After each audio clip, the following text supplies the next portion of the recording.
밤 11시 45분. 전동차가 종착역 플랫폼에 천천히 미끄러져 들어가던 그 순간이었죠. 저는 20년 동안 같은 노선을 달려온 기관사입니다. 매일 똑같은 시간, 똑같은 풍경을 보며 살아왔습니다. 그런데 그날만큼은 달랐어요. 창밖으로 스치는 불빛 사이로 낯익은 뒷모습이 보였습니다. 하얀 비닐봉지를 양손에 든 채 서 있는 여자, 고개를 살짝 숙인 그 자세, 어깨에 걸친 낡은 가방, 그리고 그 걸음걸이까지도 모두 낯익었습니다. 제 아내 박소진이었어요. 순간 심장이 쿵 내려앉는 느낌이었습니다. 그 시간에 그 외진역에 아내가 있을 리 없었거든요. 저는 본능적으로 이미 감속 중이던 열차를 더 천천히 세웠습니다. 손이 떨렸습니다. 눈을 비비고 다시 봐도 분명 아내였어요. 여러분, 결혼하고 10년을 함께 산 사람을 단 한 번도 의심해 본 적 없다면 제 마음을 이해하실 수 있을까요? 그날 이후로 저는 밤잠을 설쳤습니다. 출근길 전동차 안에서도 브레이크를 밟을 때마다 그 장면이 자꾸만 떠올랐어요. 아내는 늘 말했습니다. 요즘 베이킹을 배우러 다닌다고요. 새벽마다 빵 냄새가 스며있는 작업복을 입고 돌아왔고 손끝엔 반죽가루가 묻어 있었습니다. 저는 그 모든 게 당연하다고 생각했어요. 제 아내가 새로운 취미를 갖게 돼서 기뻤습니다. 인생에 작은 즐거움이라도 생겼다면 그걸로 충분하다 여겼죠. 그런데 어느 날 옷을 정리하다가 장롱 깊숙이 숨겨진 봉투를 발견했습니다. 오래된 종이봉투였어요. 열어보니 현금 다발이 빼곡히 들어있었습니다. 10,000원짜리, 50,000원짜리가 고무줄로 묶여 있었죠. 누렇게 바랜 지폐들도 섞여 있었습니다. 대충 세어봐도 몇백만 원은 되어 보였어요. 그날 저녁 저는 용기를 내어 물었습니다. 이 돈 어디서 났냐고요. 아내는 잠시 손을 멈추더니 고개를 숙인 채 대답했습니다. 그냥 조금씩 모은 거라고, 저축이라고요. 하지만 통장엔 그만한 돈이 빠져나간 흔적이 없었습니다. 월급은 고스란히 생활비로 쓰였고 제 월급도 마찬가지였어요. 그때부터였습니다. 제 머릿속에 온갖 생각이 꼬리를 물기 시작한 게요. 누구한테 돈을 빌린 건 아닐까? 혹시 빚이라도 진 건 아닐까? 아니면 남들 몰래 무슨 일을 하는 건 아닐까? 그런데 더 무서운 건 아내가 너무나 평온한 얼굴로 거짓말을 한다는 사실이었습니다. 여러분도 아시잖아요. 가장 가까운 사람이 낯선 사람처럼 느껴질 때 그 혼란스러움이 어떤 건지요. 저는 매일 밤 아내의 뒷모습을 보며 생각했습니다. 내가 정말 이 사람을 알고 있는 걸까? 10년을 함께 산 사람인데 나는 이 사람에 대해 뭘 알고 있는 걸까? 그렇게 의심은 눈덩이처럼 커져갔습니다. 밤 11시 외진역 플랫폼에 서 있던 아내의 모습이 자꾸만 떠올랐어요. 그때는 몰랐습니다. 그 비닐봉지 안에 든 데에 은밀한 죄가 아니라 누군가의 내일이었다는 걸요. 장롱 속 현금 다발이 숨겨야 할 비밀이 아니라 지켜내야 할 희망이었다는 걸 말이에요. 저를 소개해야겠네요. 제 이름은 한기성입니다. 올해 52살, 서울도시철도에서 기관사로 일한 지 20년이 됐습니다. 사람들은 제게 묻곤 합니다. 매일 똑같은 길을 달리는 게 지겹지 않냐고요. 저는 그럴 때마다 웃으며 대답합니다. 지겹기는요, 이게 제 자랑입니다. 20년 무사고, 단 한 번도 사고를 낸 적 없습니다. 제 시계는 늘 정확했고 제 운행은 늘 시간표대로였어요. 오전 9시 5분 출발, 9시 43분 도착. 오차가 허용되지 않는 세계에서 살아왔습니다. 그게 제 인생이었고 제 자부심이었죠. 제게 세상은 명확했습니다. 신호등은 빨강 아니면 파랑이고 시간표는 지켜지거나 어겨지거나 둘 중 하나였어요. 애매한 건 없었습니다. 회색지대 같은 건 제 인생에 존재하지 않았죠. 그게 좋았습니다. 복잡하게 생각할 필요가 없으니까요. 아내 박소진을 만난 것도 그런 명확함 속에서였습니다. 12년 전 지인의 소개로 만났어요. 첫인상은 조용하고 소박한 사람이었습니다. 화려하지 않았지만 성실해 보였죠. 저는 화려한 걸 좋아하지 않습니다. 튀는 것도 요란한 것도 싫어해요. 그냥 평범하게 조용히 살고 싶었습니다.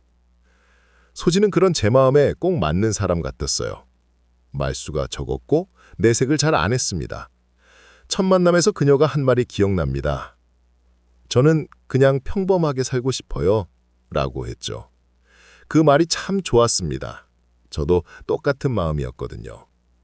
우리는 1년 연애 끝에 결혼했습니다. 성대한 결혼식도 신혼여행도 없었어요.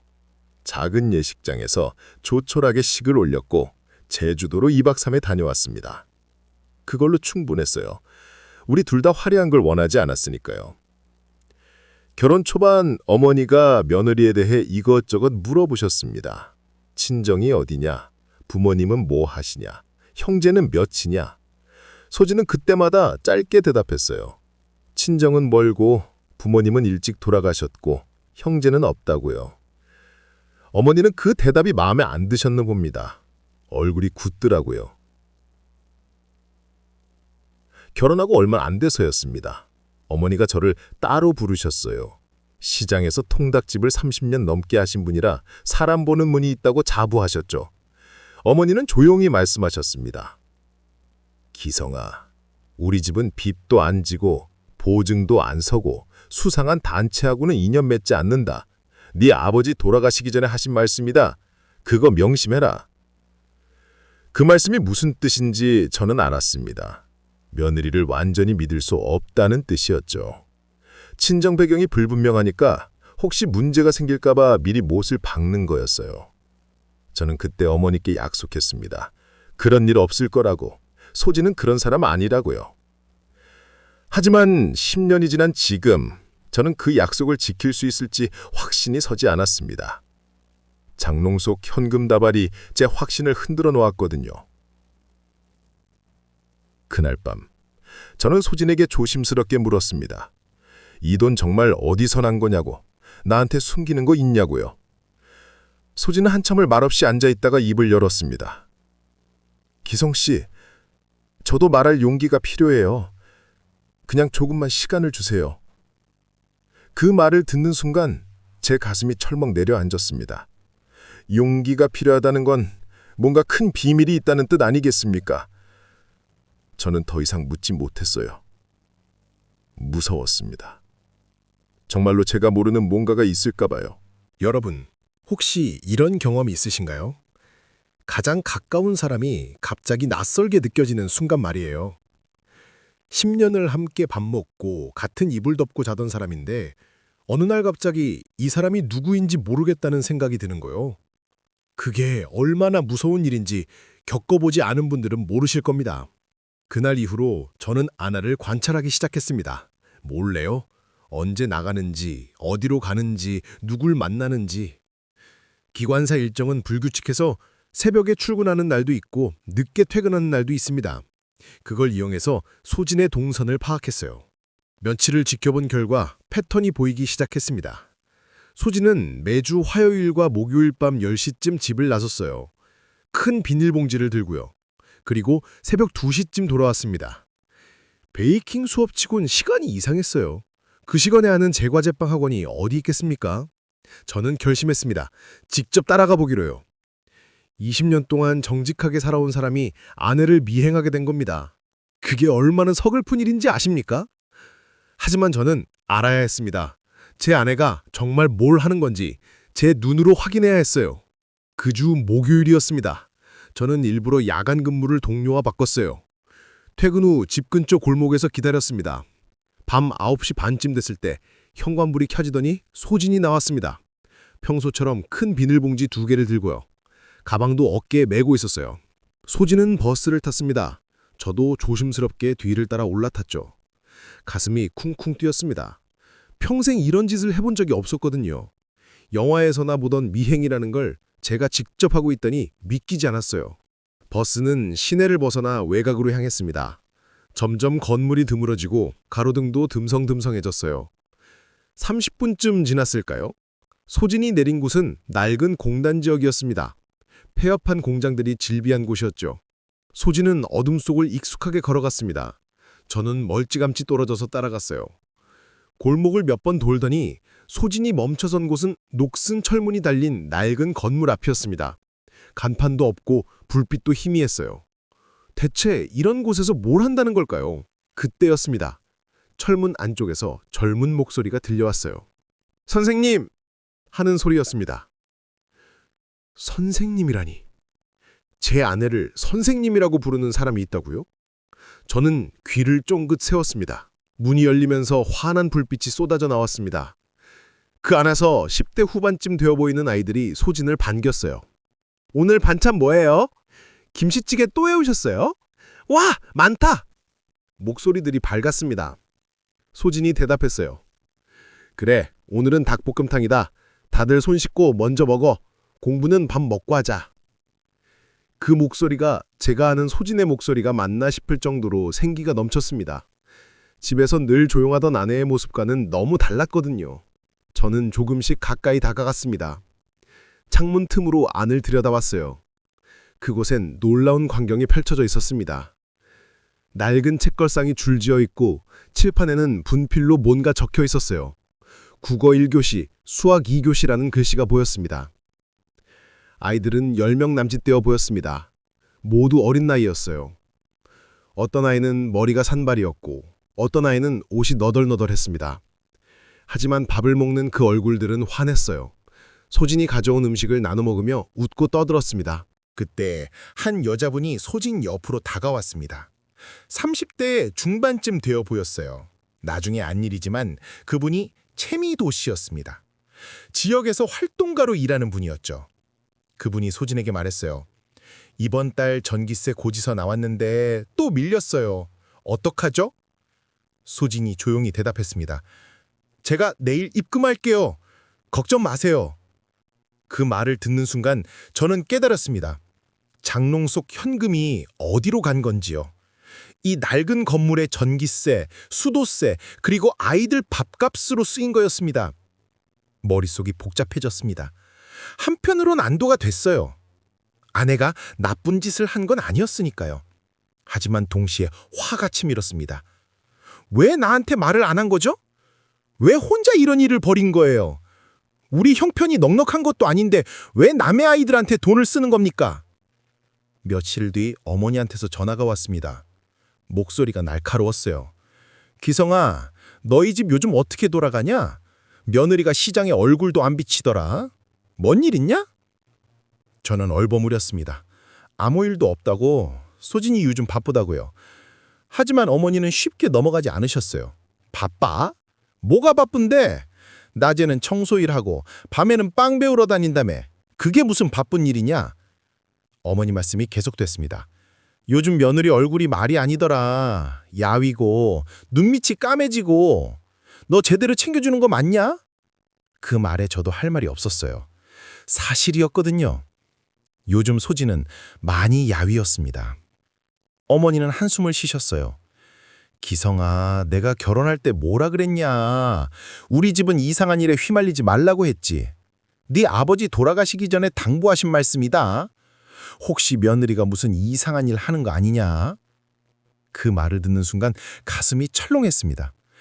어머니가 알면 안 됐어요. 그 야학 이야기를요. 어머니는 평생 장사하시면서 규칙을 중요하게 여기신 분입니다. 허가도 안 난 곳에서 남의 아이들 가르치고 밥 먹인다는 소리를 들으면 기겁하실 게 분명했어요. 저는 겨우 말을 이었습니다. 어머니, 걱정 마세요. 아무 일도 없어요. 소진이 요즘 일이 좀 많을 뿐이에요. 제가 잘 챙기겠습니다. 어머니는 뭔가 더 말씀하시려다가 그냥 전화를 끊으셨어요. 그날 저녁 소진이 집에 돌아왔습니다. 저는 거실에 앉아 그녀를 기다렸어요. 소진이 현관문을 열고 들어오는 순간 저는 말했습니다. 우리 이야기 좀 합시다. 소진의 얼굴이 굳었습니다. 무슨 이야기요? 하고 물었지만 목소리가 떨리고 있었어요. 저는 천천히 말했습니다. 당신이 밤마다 어디 가는지 알아요. 그 폐공장 제가 다 봤어요. 소진이 그 자리에 멈춰 섰습니다. 얼굴이 하얗게 질렸어요. 한참을 말없이 서 있다가 소진이 입을 열었습니다. 언제부터 알았어요? 저는 대답했죠. 일주일 전부터요. 직접 따라갔어요. 여러분, 그 순간 제 마음이 어땠을지 아십니까? 화가 나면서도 동시에 미안했습니다. 아내를 의심한 것도 몰래 미행한 것도 모두 미안했어요. 하지만 한편으론 서운했습니다. 왜 나한테 말을 안 했냐고, 왜 혼자 그런 짐을 짊어지는 거냐고 묻고 싶었어요. 소진은 한참을 고개를 숙이고 있다가 천천히 소파에 앉았습니다. 그리고 이야기를 시작했어요. 제가 그로펌 출신이라는 거 기성 씨는 아시죠? 저는 고개를 끄덕였습니다. 결혼 전에 들었던 이야기였어요. 소진이 계속 말했습니다.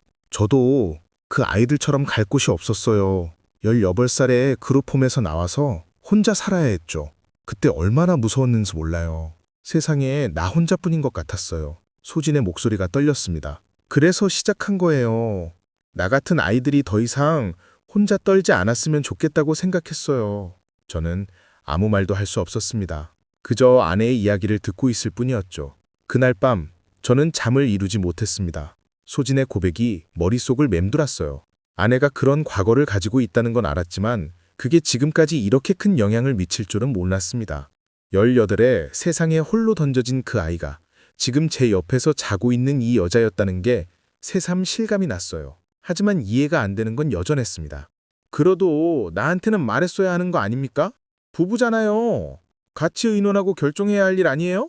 왜 혼자 끙끙 앓으며 돈을 모으고 몰래 아이들을 돌본 겁니까? 다음 날 일요일 어머니가 집으로 오셨습니다. 예고도 없이요. 문을 열자마자 어머니는 거실로 성큼성큼 걸어 들어오셨어요. 소진이 부엌에서 나오는 걸 보시더니 바로 말씀을 시작하셨습니다. 며느리, 요즘 어디 아프냐? 얼굴이 왜 그 모양이냐? 어머니의 목소리는 걱정보다는 추궁에 가까웠어요. 소진이 괜찮다고 대답했지만 어머니는 고개를 저으셨죠. 괜찮긴 뭐가 괜찮아. 살도 빠지고 얼굴에 핏기도 없고. 도대체 밤마다 어디 다니는 거냐? 어머니의 질문이 점점 날카로워졌습니다. 저는 옆에서 가만히 있을 수가 없었어요. 어머니, 그만하세요. 소진이가 요즘 일이 많아서 그래요. 하지만 어머니는 멈추지 않으셨습니다. 일이 많아? 청소하고 빵 배우는 게 무슨 일이 그렇게 많냐? 너희 무슨 일이 있는 거 맞지? 내가 보기엔 이상하단 말이야. 그때 어머니가 소진을 똑바로 보시며 말씀하셨어요. 며느리, 내가 결혼할 때 뭐라 그랬냐? 우리 집은 빚도 안 지고 보증도 안 서고 이상한데 돈 되는 일도 없다고 했지. 혹시 너 무슨 문제 있는 거 아니냐? 소진의 얼굴이 창백해졌습니다. 입술을 꾹 깨물고 있었어요. 저는 어머니를 말렸습니다. 어머니, 정말 아무 일도 없어요. 그만하세요. 하지만 어머니의 말은 계속됐습니다. 기성아, 너는 모르는구나. 세상에 공짜는 없어. 사람이 밤낮으로 돌아다니면서 돈을 모으는데 그게 그냥 모으는 거였겠냐? 분명 뭔가 있어. 어머니는 평생 장사하시면서 온갖 사람들을 보셨습니다. 그래서 의심이 더 컸던 것 같아요. 소진이 일어서려고 했습니다. 그런데 다리에 힘이 풀렸는지 비틀거렸어요. 저는 황급히 부축했죠. 어머니도 놀라셨는지 표정이 굳으셨습니다. 며느리, 너 정말 어디 아픈 거 아니냐? 소진이 겨우 말했어요. 괜찮아요. 그냥 좀 피곤해서요. 하지만 목소리가 힘이 없었습니다. 그 모습을 본 어머니가 한숨을 크게 쉬셨어요. 기성, 너 며느리 제대로 챙겨줘야 한다. 이 꼴이 뭐냐? 어머니가 돌아가신 후 집안이 무거운 침묵에 잠겼습니다. 소진은 방으로 들어가 버렸고 저는 거실에 혼자 앉아 있었어요. 가슴이 답답했습니다. 어머니 말씀이 틀린 건 아니었거든요. 소진은 정말 많이 여우였고 피곤해 보였어요. 저녁때가 되자 소진이 부엌으로 나왔습니다. 밥을 하려는 것 같았어요. 저는 말했죠. 오늘은 얘가 시킬게. 당신 쉬어. 하지만 소진은 고개를 저었습니다. 괜찮아요. 제가 할게요. 밥을 먹는 내내 우리는 말이 없었습니다. 젓가락 소리만 달그락거렸어요. 식사를 마치고 저는 용기를 내어 물었습니다. 소진아, 그 일 언제까지 할 거야? 아이들 돌보는 거 말이야. 소진이 설거지하던 손을 멈췄습니다. 잠시 망설이다가 대답했어요. 모르겠어요. 그냥 아이들이 필요로 하는 동안은요. 그 대답에 제가 말했습니다. 그게 언제까지인데? 1년? 2년? 평생? 소진이 저를 돌아봤어요. 눈가가 붉어져 있었습니다. 기성 씨는 모르실 거예요. 갈 곳 없는 아이들이 얼마나 무서운지요. 저도 그랬으니까 알아요. 단 하루만이라도 따뜻한 밥 먹고 내일 공부하면 뭔가 될 수 있다는 희망을 가질 수 있다면 그게 얼마나 큰 힘인지요. 저는 말했습니다. 나도 그 마음은 이해해. 하지만 우리 형편도 생각해야지. 당신 낮에 청소 일하고 새벽에 제빵 공장까지 다니잖아. 그렇게 번 돈을 다 거기에 쏟아붓는 거 맞아? 우리 노후는, 우리 미래는. 소진이 입을 꼭 다물었습니다. 할 말이 없는 것 같았어요. 저는 계속 말했습니다. 그리고 어머니가 알면 어떻게 할 건데? 어머니는 절대 이해 못하실 거야. 우리 집안 규칙이 어떤지 당신도 알잖아. 그때 소진이 조용히 말했어요. 그럼 기성 씨는 뭘 원하세요? 제가 그만두길 바라는 거예요? 저는 대답하지 못했습니다. 그만두라고 말하고 싶었지만 그 말이 입 밖으로 나오지 않았어요. 며칠이 지났습니다. 소진은 여전히 밤마다 나갔고 저는 여전히 불안했어요. 어느 날 밤 저는 그 폐공장 근처까지 다시 갔습니다. 멀리서 지켜봤죠. 창문 너머로 아이들이 공부하는 모습이 보였어요. 소진이 칠판 앞에 서서 뭔가를 설명하고 있었습니다. 한 아이가 손을 들었어요. 선생님, 이거 모르겠어요. 소진이 그 아이 옆으로 다가가 친절하게 설명해 주었습니다. 아이의 얼굴에 환한 미소가 번졌어요. 알았어요, 선생님. 고마워요. 그 모습을 보는데 가슴 한쪽이 따뜻해지면서 동시에 아려왔습니다. 저 아이들에게 소진은 단순한 선생님이 아니었어요. 엄마이자 희망이었습니다. 하지만 그게 제 아내의 몫이어야 하는 건지 저는 여전히 확신할 수 없었어요. 집으로 돌아오는 길 저는 결심했습니다. 이 일을 더 이상 방치할 수 없다고요. 그 야학이 정식 허가도 없이 운영된다는 걸 알았습니다. 안전 문제도 있고 법적 문제도 있었어요. 만약 사고라도 나면 어떡하죠? 아내가 책임을 져야 할 텐데요. 여러분, 저는 그때 정말 아내를 위한다고 생각했습니다. 위험한 일에서 구해내야 한다고 믿었어요. 그래서 저는 돌이킬 수 없는 선택을 했습니다. 그 야학을 익명으로 신고한 겁니다. 구청 민원 게시판에 무허가 시설이 운영되고 있다고 적었어요. 신고하고 난 후 가슴이 답답했습니다. 이게 맞는 건가 싶었어요. 하지만 저는 제 자신을 설득했습니다. 이게 모두를 위한 일이라고, 나중에는 아내도 이해할 거라고요. 정말 그랬을까요?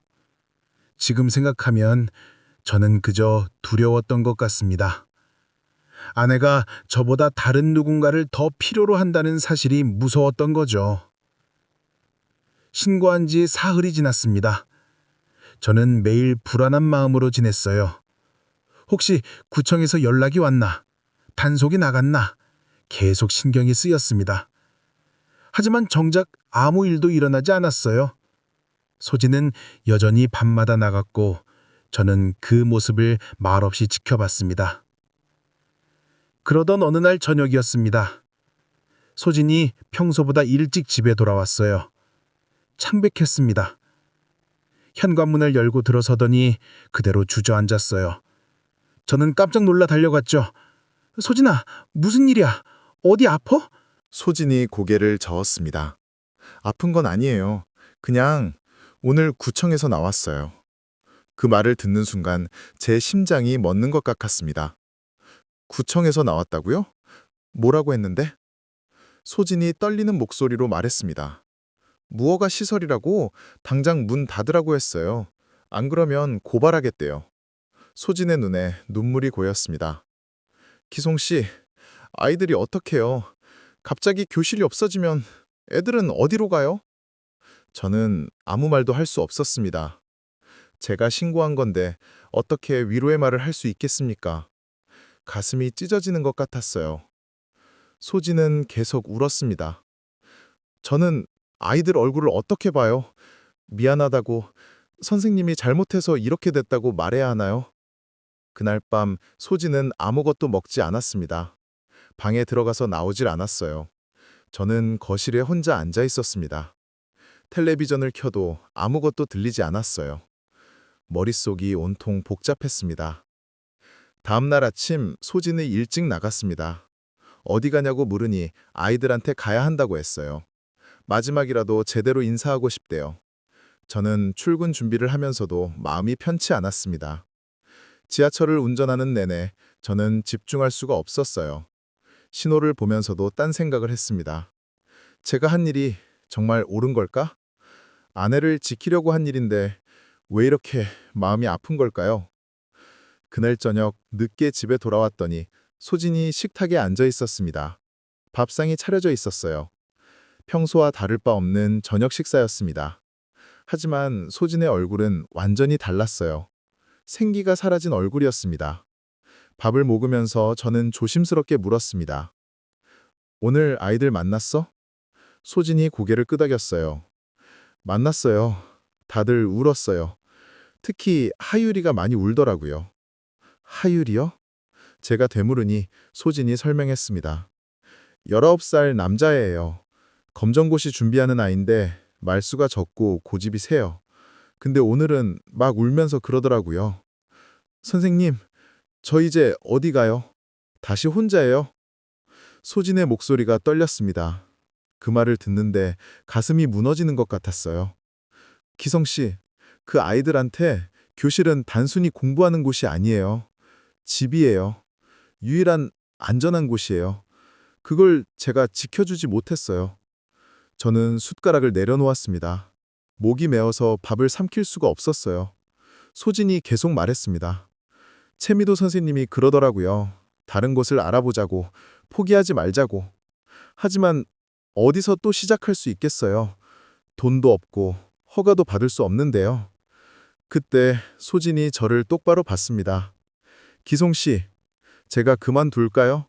이 일 말이에요. 기성 씨가 원하시면 저 그만둘게요. 그 말에 저는 화들짝 놀랐습니다. 아니, 왜 갑자기 그런 소리를 해? 소진이 쓸쓸하게 웃었어요. 저도 알아요. 기성 씨가 불편해하시는 거, 어머니도 좋아하지 않으시는 거, 이 일 때문에 집안이 불편해지는 거 저도 다 느껴요. 그러니까 제가 그만둘게요. 그 순간 저는 깨달았습니다. 무엇을 하려고 했는지를요.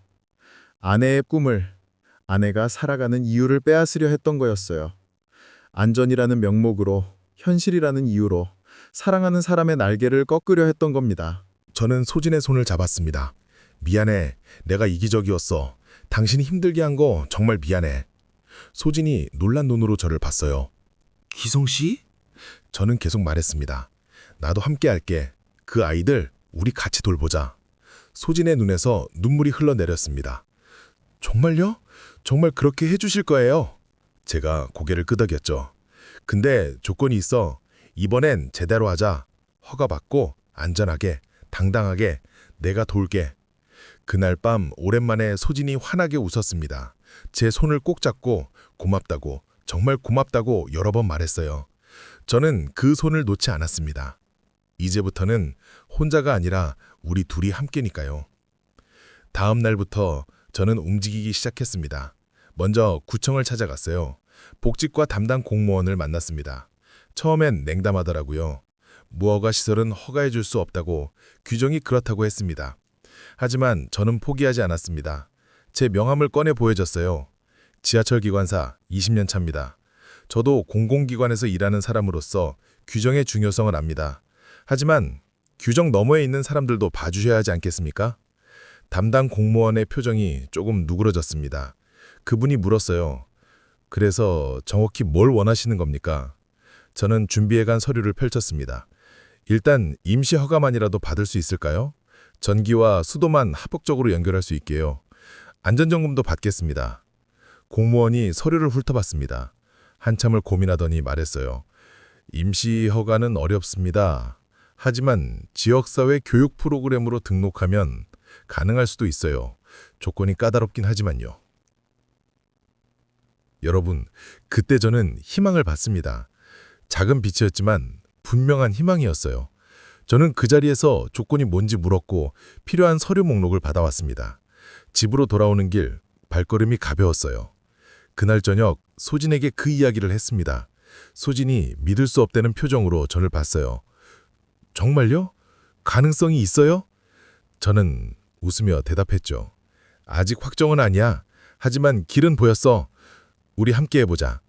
그날 밤 우리는 오랜만에 함께 계획을 세웠습니다. 필요한 서류가 뭔지, 누구한테 도움을 받을 수 있는지 하나하나 정리해 나갔어요. 최미도 씨한테도 연락했습니다. 그분이 법률 지원을 해줄 수 있다고 했어요. 한 달쯤 지났을까요?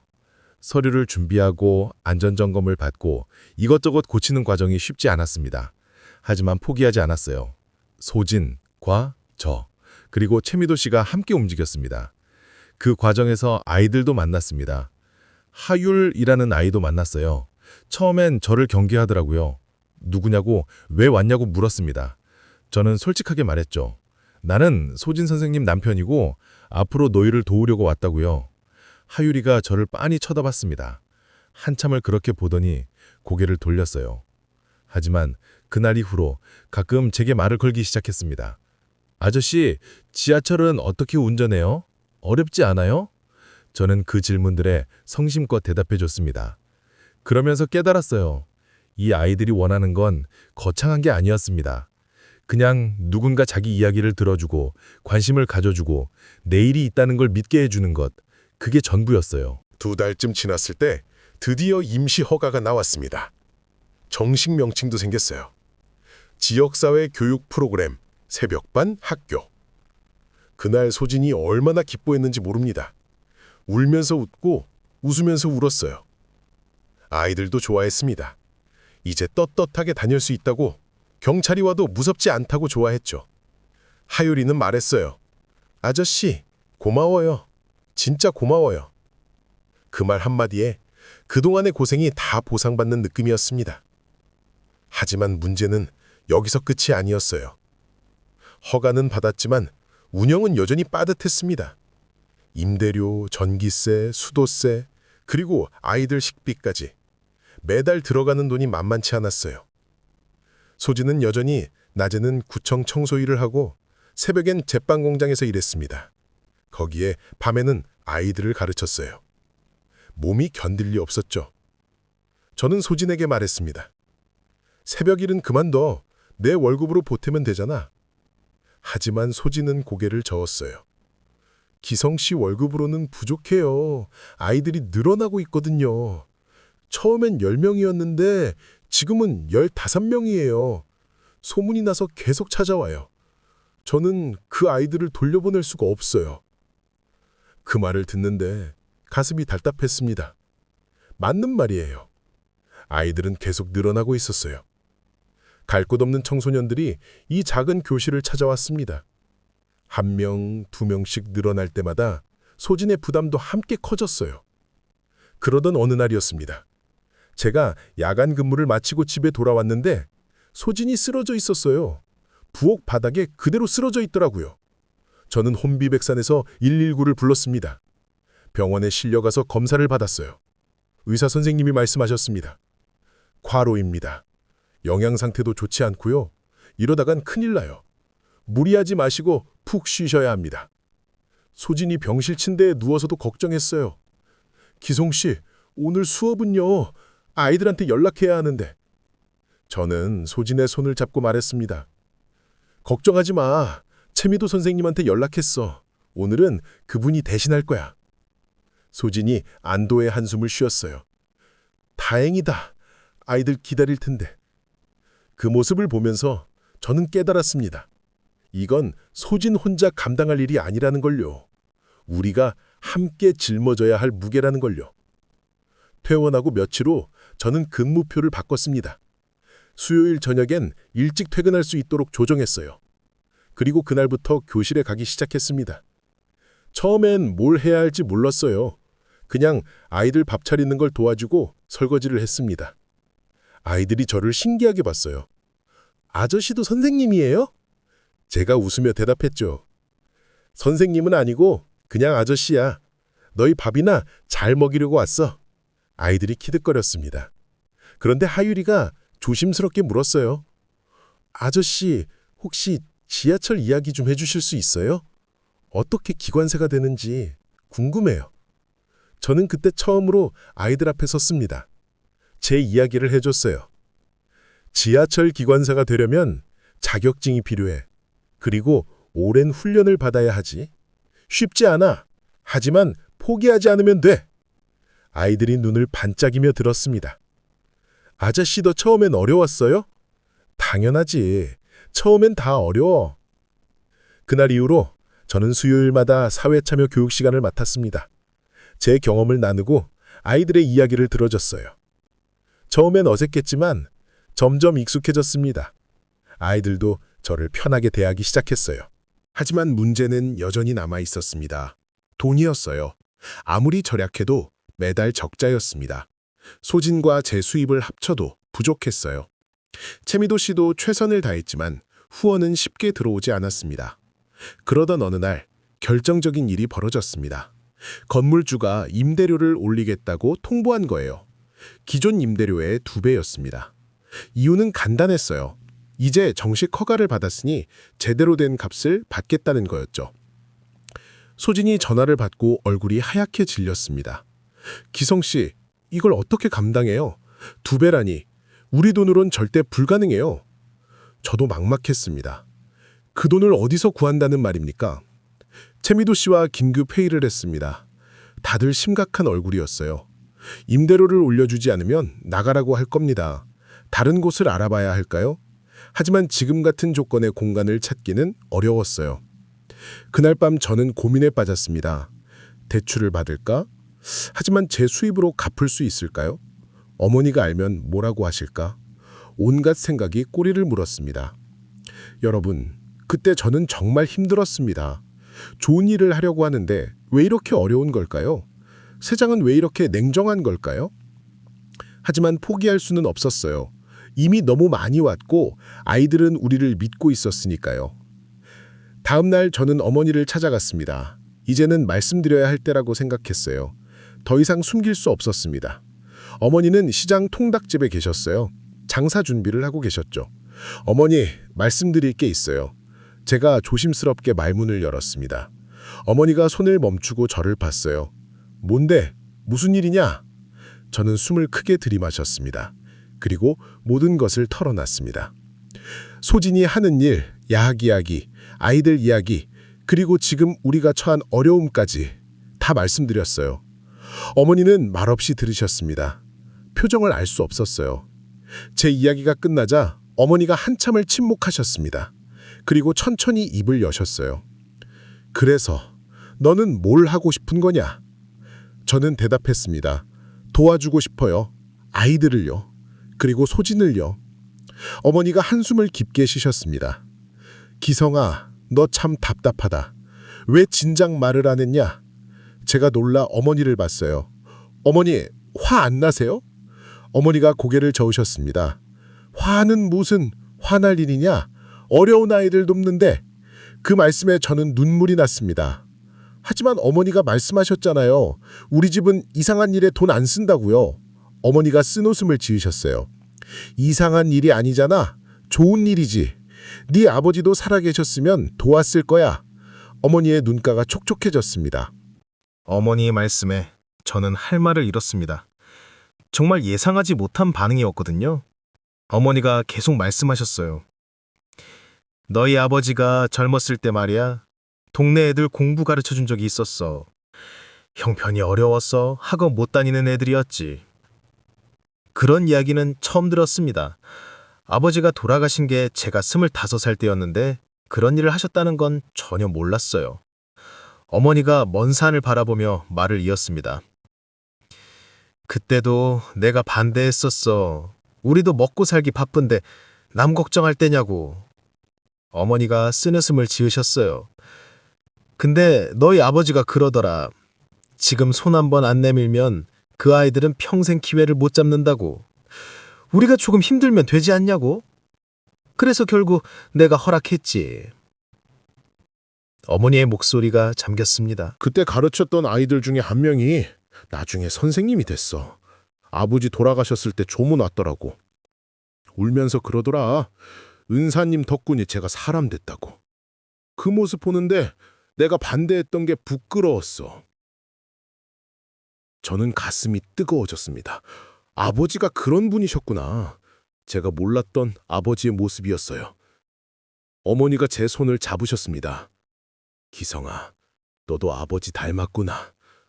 며느리도 좋은 사람이야. 내가 너무 좁게 생각했어. 어머니, 그럼...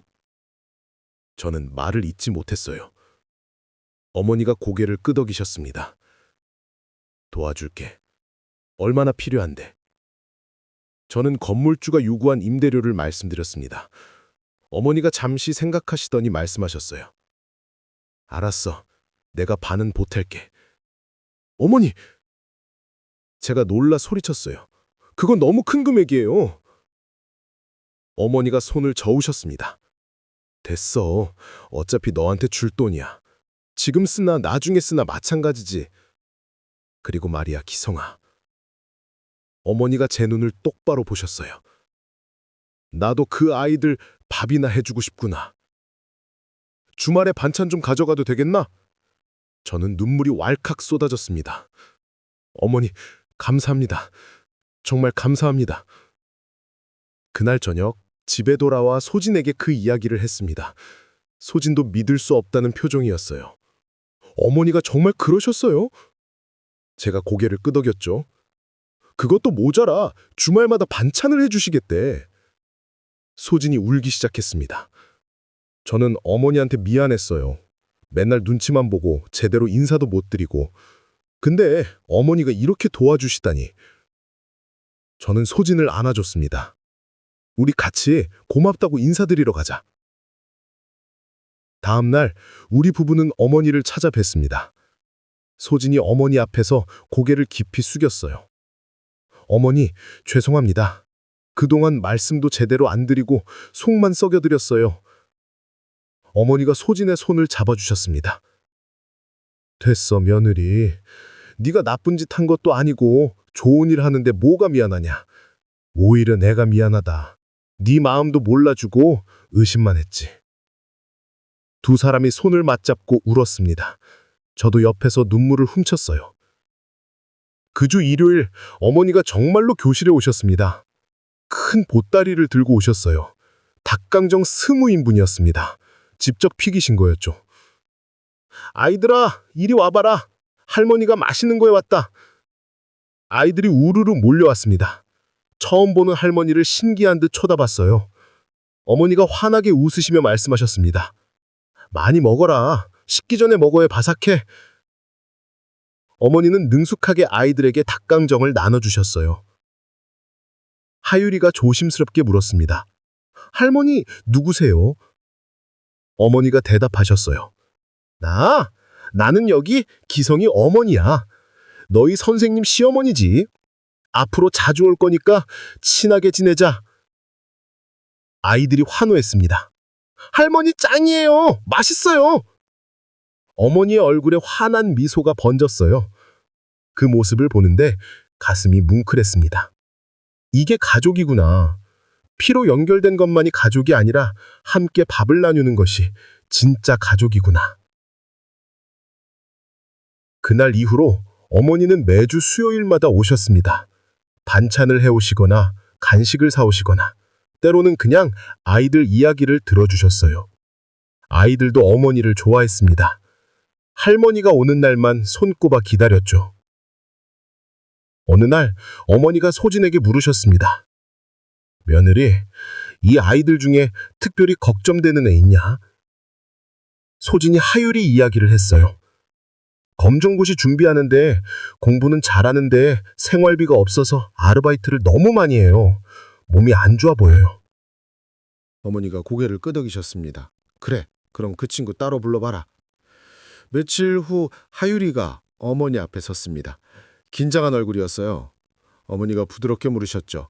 하율아, 네가 검정고시 준비한다며 언제 시험이냐? 2달 후요. 하율이가 작은 목소리로 대답했습니다. 어머니가 물으셨어요. 공부는 잘 되냐? 하율이가 고개를 끄덕였어요. 공부는 괜찮은데 생활비 때문에 아르바이트를 많이 해야 해서 피곤해요. 어머니가 한참 하율이를 보시더니 말씀하셨습니다. 그럼 이렇게 하자. 시험 끝날 때까지 2달 할머니가 생활비를 보태줄게.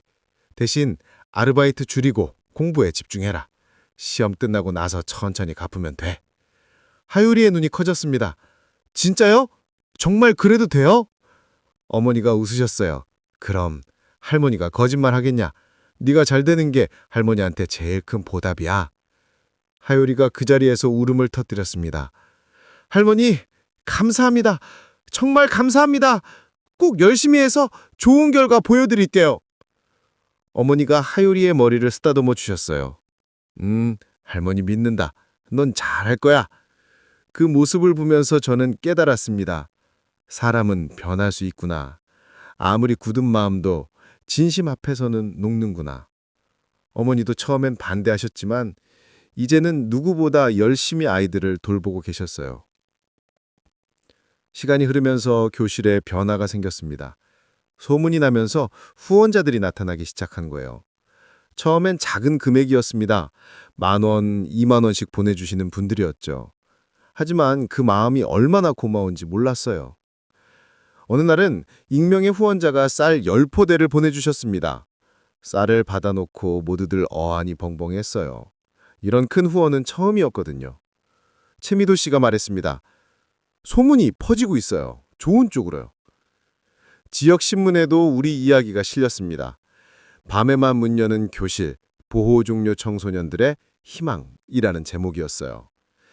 기사가 나간 후 더 많은 분들이 관심을 가져주셨습니다. 자원봉사를 하겠다는 분들도 나타났어요. 은퇴한 수학 선생님이 찾아오셨습니다. 나도 뭔가 보탬이 되고 싶다며 일주일에 한 번씩 수학을 가르쳐 주셨어요. 영어를 가르쳐 주시는 분도 나타났습니다. 교실이 점점 풍성해졌어요. 하지만 무엇보다 큰 변화는 아이들이었습니다. 처음엔 경계하던 아이들이 이제는 환하게 웃으며 인사했어요. 공부도 열심히 했고 서로를 돌보기 시작했습니다. 형, 누나, 동생 그렇게 부르며 가족처럼 지냈어요. 어느 날 저녁 수업이 끝나고 아이들이 자발적으로 청소를 시작했습니다. 누가 시킨 것도 아닌데 알아서 움직이더라고요. 책상을 닦고 바닥을 쓸고 정리정돈을 했습니다. 수진이 놀래서 물었어요. 얘들아, 너희가 이걸 언제부터 했어? 하율이가 대답했습니다. 선생님, 우리도 뭔가 해야죠. 받기만 할 순 없잖아요. 여기는 우리 집이니까 우리가 깨끗하게 해야죠. 그 말을 듣는 순간 소진의 눈에서 눈물이 흘러내렸어요. 여러분, 그때 저는 확신했습니다. 우리가 하는 일이 헛되지 않다는 것을요. 이 아이들이 변하고 있다는 것을요. 단순히 공부를 가르치는 게 아니라 삶을 배우고 있었습니다. 책임감을, 배려를, 그리고 희망을 배우고 있었어요. 하지만 세상은 그렇게 순탄하지만은 않았습니다.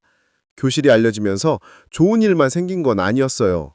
일부 사람들은 우리를 곱지 않은 시선으로 봤습니다. 인터넷 게시판에 악플이 달리기 시작했어요. 보호종료 청소년들은 문제아들 아니냐. 저런 애들 모아놓으면 동네가 위험하다. 세금으로 운영하는 거면 반대한다. 그런 글들이었습니다. 물론 우리는 세금을 받지 않았어요. 모두 자치적으로 모금한 돈과 후원금으로 운영했죠. 하지만 그런 소문들이 퍼지면서 건물주가 다시 연락이 왔습니다. 민원이 들어온다며 계약을 갱신하지 않겠다고 했어요. 나가달라는 거였습니다. 기간은 석 달. 석 달 안에 다른 곳을 알아보라는 통보였어요. 소진이 그 소식을 듣고 크게 낙담했습니다. 기송 씨, 이제 어떡하죠? 겨우 자리를 잡았는데 또 쫓겨나요? 저도 막막했어요. 석 달 안에 적당한 공간을 찾는다는 게 쉬운 일이 아니었거든요. 최미도 씨와 긴급 회의를 했습니다. 다들 심각한 얼굴이었어요. 이 근처에서는 다른 곳을 찾기 힘들 것 같아요. 임대료가 너무 비싸요. 멀리 나가면 아이들이 오기 힘들고요.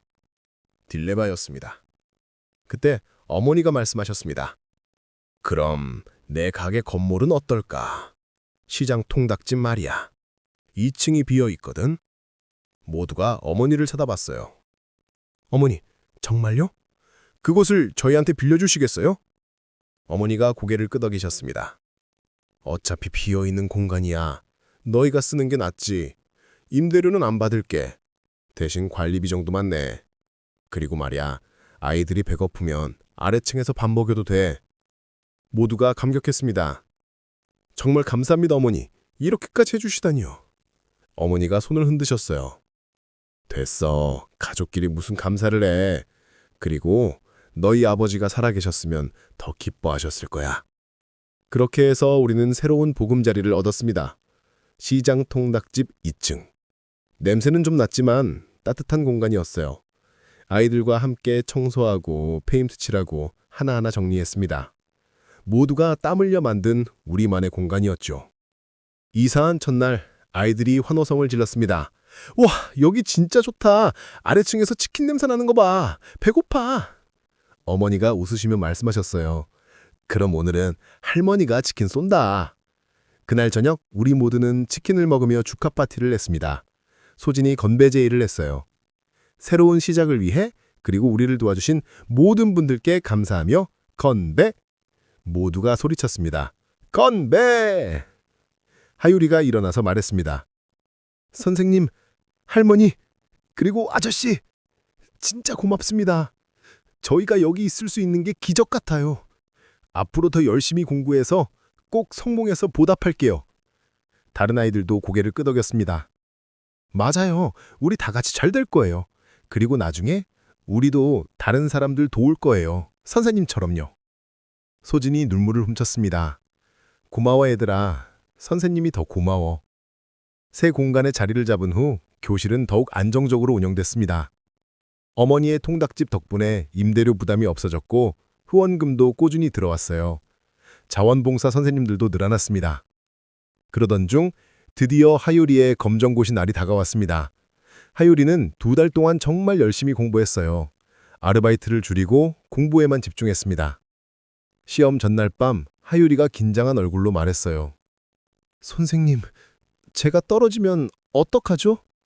소진이 하유리의 어깨를 토닥였습니다. 괜찮아. 네가 얼마나 열심히 했는데. 결과가 어떻든 넌 이미 충분히 잘했어. 하유리가 고개를 끄덕였습니다. 네, 최선을 다할게요. 시험 당일 저와 소진 그리고 어머니가 함께 하유리를 배웅했습니다. 어머니가 하유리 손에 초콜릿을 쥐어주셨어요. 긴장하지 말고 네가 아는 대로만 쓰면 돼. 할머니가 기도할게. 하유리가 눈물을 글썽이며 고개를 숙였습니다. 시험이 끝나고 몇 주 후 결과가 나왔습니다. 하유리가 교실로 뛰어들어왔습니다. 얼굴이 상기되어 있었습니다. 선생님, 할머니, 아저씨, 합격했어요. 제가 합격했어요. 모두가 환호했습니다. 축하해 하유라, 정말 잘했어. 하유리는 울면서 웃었습니다. 저 진짜 믿기지 않아요. 제가 검정고시에 합격하다니 이제 대학도 갈 수 있어요. 어머니가 하유리를 꼭 안아주셨어요. 잘했어 우리 하유리. 정말 자랑스럽다. 이제 시작이야. 앞으로 더 좋은 일들이 기다리고 있을 거야. 하유리가 어머니 품에서 한참을 울었습니다. 그날 저녁 우리는 하유리의 합격을 축하하는 작은 파티를 열었습니다. 어머니가 특별히 치킨을 2배로 준비하셨어요. 아이들이 모여서 하유리를 축하해 주었습니다. 형, 정말 축하해요. 우리도 형처럼 될 거예요. 하유리가 후배들에게 말했습니다. 너희도 할 수 있어. 나도 처음엔 자신 없었어. 근데 선생님들이 도와주시고 여러분이 응원해줘서 할 수 있었어. 포기하지 마. 여러분도 꼭 꿈을 이룰 수 있어. 그 모습을 보면서 저는 가슴이 벅차올랐습니다. 이게 우리가 만들고 싶었던 것이구나. 단순히 공부를 가르치는 곳이 아니라 꿈을 키우는 곳, 서로를 응원하고 함께 성장하는 곳. 진짜 가족 같은 곳이었어요. 여러분, 그때 저는 깨달았습니다. 가족이란 건 피로 연결된 것만이 아니라는 것을요. 같은 밥을 먹고 같은 꿈을 꾸고 서로의 아픔을 나누는 것. 그게 진짜 가족이더라고요. 우리는 피 한 방울 섞이지 않았지만 누구보다 끈끈한 가족이 되어 있었습니다. 하유리의 합격 이후 교실에는 놀라운 변화가 일어났습니다. 다른 아이들도 용기를 얻었거든요. 우리도 할 수 있다는 희망이 생긴 거예요. 검정고시를 준비하는 아이들이 늘어났고 진로 상담을 요청하는 아이들도 많아졌습니다. 소진은 이제 낮 시간에만 구청 청소 일을 했습니다. 새벽 제빵 공장 일은 그만뒀어요. 제가 말했죠. 당신 건강이 더 중요해. 후원금도 안정적으로 들어오고 있고 어머니도 도와주시잖아. 이제 좀 쉬어. 소진이 고개를 끄덕이며 웃었습니다. 어느 날 구청에서 연락이 왔습니다. 소진을 정식 계약직으로 채용하겠다는 거였어요. 조건도 괜찮았습니다. 복지 업무를 담당하는 자리였죠. 소진의 경험을 인정해 준 겁니다. 소진이 전화를 받고 얼떨떨해했어요. 기성 씨, 저를 정식으로 뽑겠대요. 청소 일이 아니라 복지 업무요. 제가 정말 그런 일을 할 수 있을까요? 저는 소진의 손을 잡았습니다. 당연하지. 당신만큼 아이들 마음을 아는 사람이 어디 있어. 넌 할 수 있어. 소진이 그 자리를 받아들였습니다. 그리고 낮에는 구청에서 보호 종료 청소년 지원 업무를 맡았어요. 밤에는 여전히 새벽반 학교여서 아이들을 가르쳤고요. 이제는 일이 아니라 삶의 일부가 되어 있었습니다. 저도 변화가 있었습니다.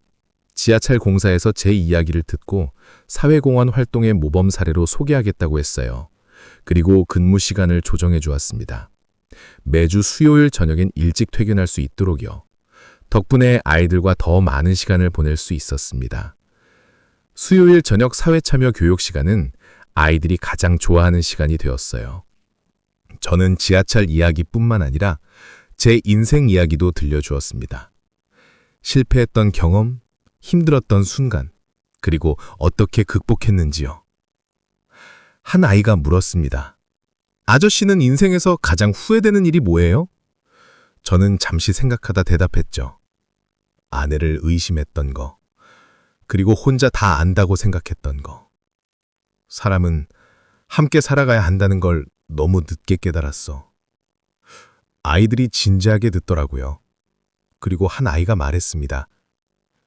근데 아저씨는 결국 잘하셨잖아요. 잘못을 인정하고 바로잡으셨으니까요. 그게 더 멋있는 것 같아요. 그 말에 제 눈시울이 뜨거워졌습니다. 시간이 흘러 1년이 지났습니다. 새벽반 학교는 이제 지역에서 제법 알려진 곳이 되었어요. 보호 종료 청소년뿐 아니라 학교 밖 청소년, 가정 형편이 어려운 아이들까지 찾아왔습니다. 등록된 학생만 30명이 넘었어요. 자원봉사 선생님도 10분이 넘게 계셨습니다. 국어, 영어, 수학, 과학, 각 과목별로 전문 선생님들이 오셔서 가르쳐 주셨어요. 진로 상담을 해주시는 분도 계셨고 심리 상담을 해주시는 분도 계셨습니다. 어머니는 여전히 매주 수요일마다 오셨습니다. 이제는 반찬뿐 아니라 아이들의 고민 상담도 해주셨어요. 살아온 세월이 긴 만큼 어머니의 조언은 깊이가 있었습니다. 아이들도 어머니를 따랐어요. 할머니 말씀은 정말 맞아요. 라고 말하곤 했죠. 하유리는 대학에 진학했습니다. 장학금을 받아서요. 사회복지학과에 입학했어요. 나중에 선생님처럼 어려운 친구들을 돕고 싶다고 했습니다. 하유리가 대학 합격 소식을 전하러 왔을 때 우리 모두 눈물을 흘렸어요. 선생님, 할머니, 아저씨, 저 여기까지 올 수 있을 줄 몰랐어요. 1년 전만 해도 내일이 없는 것 같았는데 이제는 꿈이 생겼어요. 제가 배운 걸 다른 친구들한테도 전해주고 싶어요. 하유리의 말에 소진이 눈물을 훔쳤습니다. 넌 잘할 거야, 하유라. 선생님이 믿어. 그리고 말이야, 방학 때는 여기 와서 후배들 좀 봐줘. 네 이야기가 애들한테 큰 힘이 될 거야. 하유리가 환하게 웃으며 대답했습니다. 네, 당연하죠. 여긴 제 집인걸요. 어느 따뜻한 봄날 저녁이었습니다. 수업이 끝나고 아이들이 다 돌아간 후 저와 수진 그리고 어머니가 교실에 남아 있었어요. 창밖으로 석양이 지고 있었습니다. 어머니가 조용히 말씀하셨어요. 참 멀리 왔구나. 1년 전만 해도 어떻게 될지 몰랐는데. 소진이 어머니 손을 잡았습니다. 어머니 덕분이에요. 어머니가 없으셨으면 여기까지 못 왔을 거예요. 어머니가 고개를 저으셨죠. 아니야, 너희 둘이 잘한 거지. 나는 그냥 조금 거들었을 뿐이야. 저는 두 분을 바라보며 생각했습니다. 이게 가족이구나. 서로를 지탱해주고 함께 꿈을 이루어가는 것. 그게 진짜 가족이구나.